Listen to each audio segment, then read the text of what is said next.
嗨，大家好，今天来飞战士 T2。这个飞机呢，我已经玩了有3个多月了。看我改装地方 ，O3 的电话端加先飞的云台，这也是我目前的配置。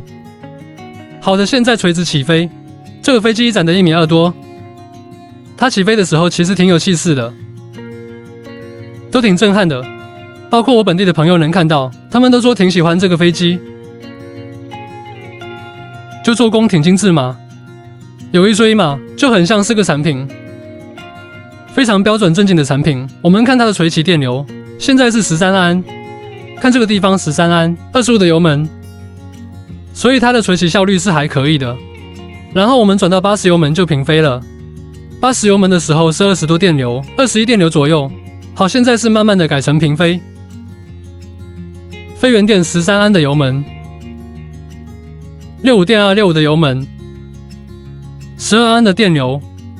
然后再看到正常的平飞状态，现在是正常平飞，40油门左右，电流4安至4.5安，然后天空端是降了1.5安，所以它3-4安电流就可以平飞，而且这么大一个飞机，1.2米的一个大飞机，垂起能做到这个效率是很不错的。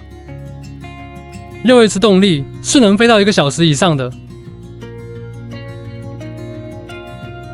这个，然后切成 Light 模式。就原地盘旋模式，但我没调好，这个它原地盘旋半径比较小，但你们也能看到，它这个大的倾斜角度的时候，也没有出现什么不稳定啊、时速之类的情况。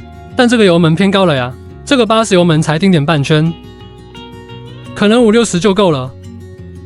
然后可以看一下装这个先飞云台的效果，先飞云台，这个是 FP 模式。还可以这样一看就很像航拍机，对，就很像航拍机，它又有航拍机的拍摄角度，然后续航也不错，就看风景啊，或者是探一些飞场，你想看附近哪个地方可以飞，然后呢，看它的低空飞行表现。令我惊讶的是它这个飞机，它挺大吗？1.2米左右的飞机，也挺重的，但是操作起来的手感，并没有觉得太笨重。也有可能是屁股选优秀，也有可能。然后我们就降落了，降落也是就不用考虑滑跑的距离了，就直接降，这也是一个优点。